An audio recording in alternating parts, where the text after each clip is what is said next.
साथियों, अगर अभी तक आपने हमारे चैनल शोषित जंग को सब्सक्राइब नहीं किया है तो सब्सक्राइब जरूर करें और बेल आइकन दबाना ना भूलें ताकि हर लेटेस्ट धमाकेदार खबरों की अपडेट आप तक पहुंचाई जा सके।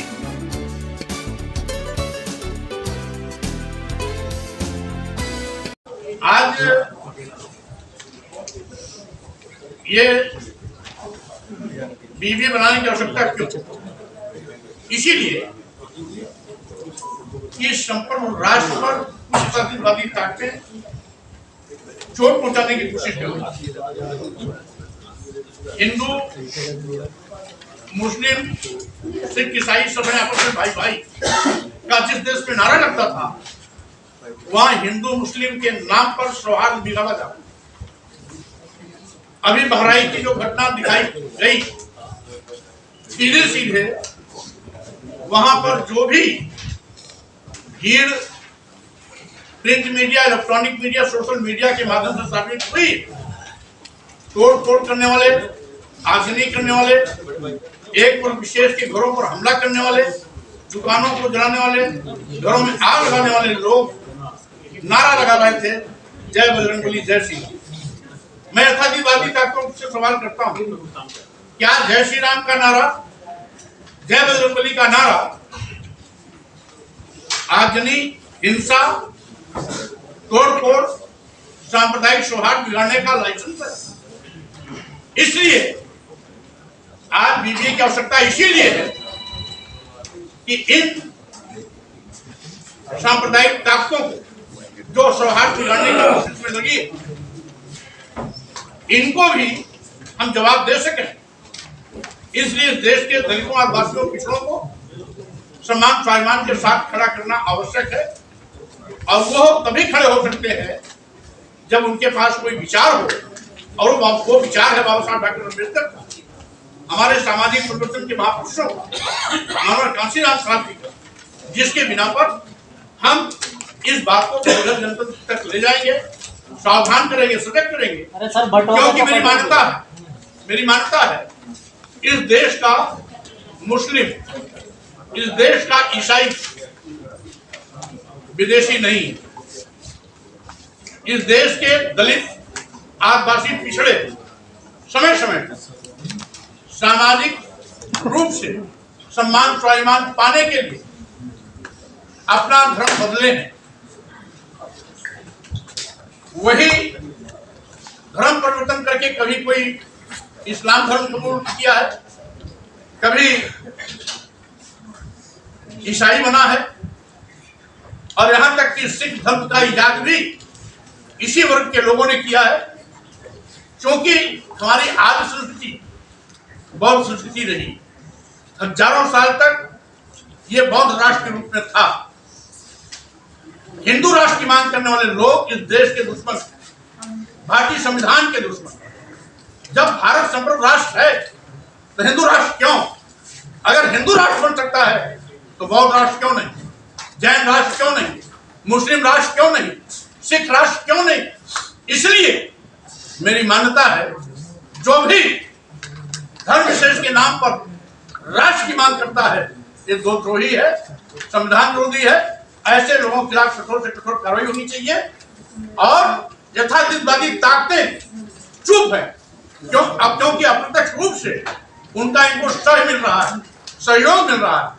हिंदू राष्ट्र का मतलब इस देश में मनु का विधान लगेगा।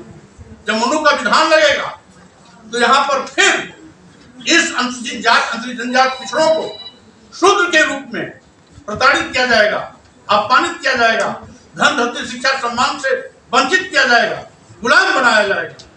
और इसीलिए हम चाहते हैं कि बाबा साहब डॉक्टर अम्बेडकर तथा देश के तमाम आजादी के उन रणबांकुरों ने जो सपना समझाया था कि आने वाला भारत खुशहाल होगा, संप्रभु राष्ट्र के रूप में मजबूत होगा, और हमारा हर नौजवान अपने पैरों पर खड़ा होगा, सम्मान स्वाभिमान की जिंदगी जिएगा, यह सपने साकार होंगे। इसलिए भारतीय संविधान और संप्रभु राष्ट्र को सशक्त बनाने और साथ ही साथ उसकी सुरक्षा में किसी हद तक संघर्ष करने की आवश्यकता पड़ेगी।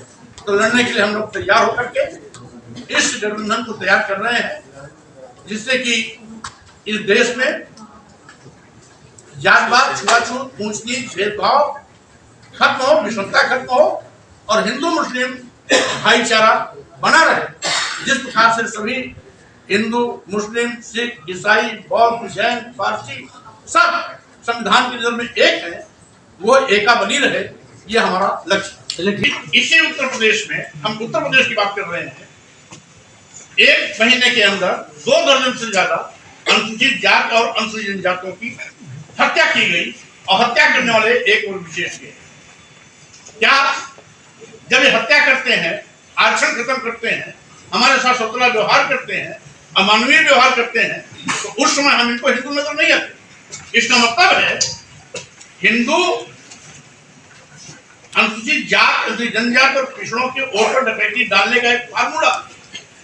सही मायने में आज भी हम अनुसूचित जाति हैं, अनुसूचित जनजाति हैं और पिछड़े हैं, जिसको पहले शूद्र कह करके हमारे साथ जानवरों से बदतमीजी जीने के लिए परिस्थितियां पैदा करते थे।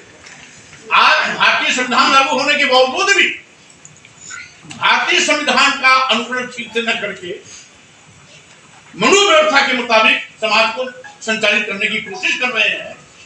यही कारण है कि सबका साथ सबका विश्वास का नारा देने वाले लोग आज सबसे ज्यादा अनुसूचित जनजाति, अनुसूचित जाति और पिछड़े वर्गों पर कहर बर्पा कर रहे हैं, जिनके अत्याचार कर रहे हैं, हत्याएं कर रहे हैं और साथ ही साथ सार्वजनिक रूप से इनको अपमानित करने का घिनौना कृत्य कर रहे हैं। इसीलिए मैं कहना चाहता हूं, यह जो 100 में 90 की आबादी है, इसको हम एकजुट करके सम्मान स्वाभिमान के साथ खड़ा करेंगे। और आज का भारतीय संविधान ही हमारा सबसे बड़ा धर्म ग्रंथ, समतामूलक समाज की स्थापना करने का मंत्र ही हमारा सबसे बड़ा धार्मिक अस्त्र है। इसलिए हम इस रास्ते पर चल करके अपने महापुरुषों के सपनों को साकार करेंगे और समतामूलक समाज की स्थापना के आगे बढ़ेंगे। धर्म इस देश में एक नहीं अनेक,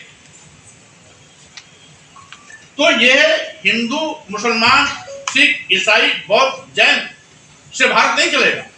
भारत चलेगा भारतीय संविधान।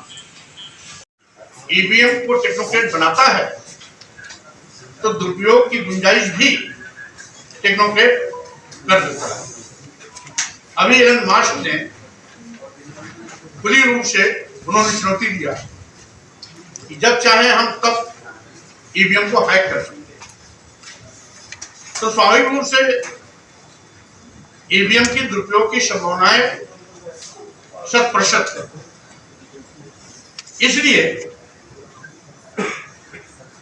भारत जैसे विशाल लोकतांत्रिक देश में